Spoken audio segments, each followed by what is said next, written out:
Hello and welcome to another Blender bite-sized video. In this one I'm going to show you how to set up a fabric simulation in Blender 4.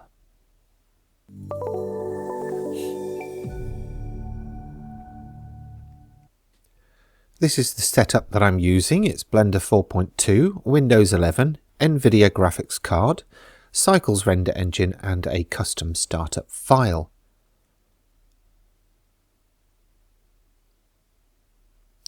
Okay, so here we are in the workspace, or the layout workspace. I've basically got a sphere which our fabric is going to drape over, and then a plane.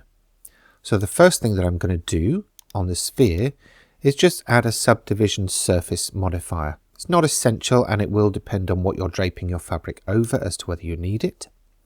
And then in the physics tab I'm going to click on collision. Make sure this thickness outer is set very low.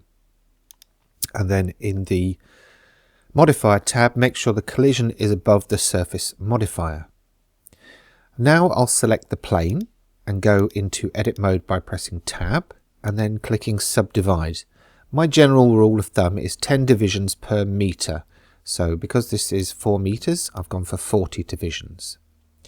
I'm then going to add a subdivision surface modifier here as well. And then in the physics tab, I shall click on cloth.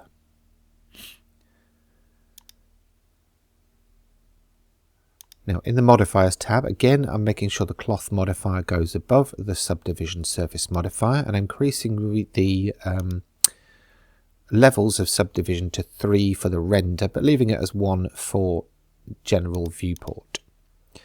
In the cloth settings, we'll increase the steps to 7. I'll reduce the vertex mass to 0.15 kilograms, set the blending model to linear, set the structure to 2.5, and then 0 and 0 on the structural and the shear on the damping as well. You can increase the collisions here, or the quality of the collisions here, so I've increased it to 4. And on the object collisions, I've put the distance as 0.001. And then you'll also need to set self collisions as well. So when the fabric folds over, it won't just pass through itself. And then I'll also right click on the object and hit Shade Smooth. You can then press the space bar to preview this in action. And as you see there, it's rendering it out at about half the speed. If I'd have increased those modifier steps, that would have slowed this down a bit. Anyway, I do have other duplicates of these in the scene, and I'll just activate everything else that's available in the scene. So I've got a room that I use for my custom startup file, a camera and some lighting.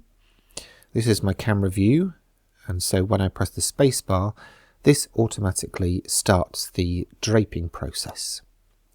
You can of course add materials to your fabric as you would do any other material, and I'll show you how to do this woven check fabric in a different video.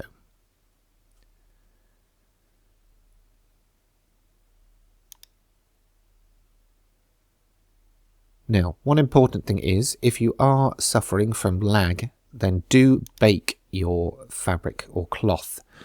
So you go into the cloth settings and click bake, and it will render out or pre-render all of the frames within your animation. That way you can scrub through it without it having to think about it again. Do that for everything, and make sure you've got collisions set for things like floors as well. So there we see I'm just cycling between the first and last frame. You can of course delete these, so if you've made any changes to the scene, delete and rebake.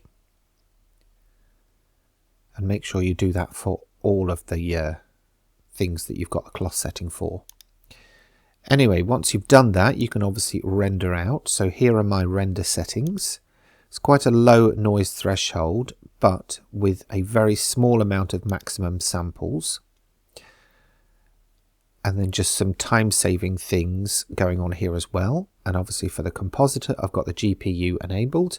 And in the compositing tab, all I've got is a denoise node and a despeckle node. So to render out the image, A single frame takes about 9 seconds, so as you can see it's quite speedy at rendering as well. Anyway, that's how to set up a cloth simulation in Blender 4. I hope you've enjoyed it and will give it a thumbs up before you leave, and of course subscribe for future content. In the meantime, leave any questions and comments in the usual place, and thanks for watching.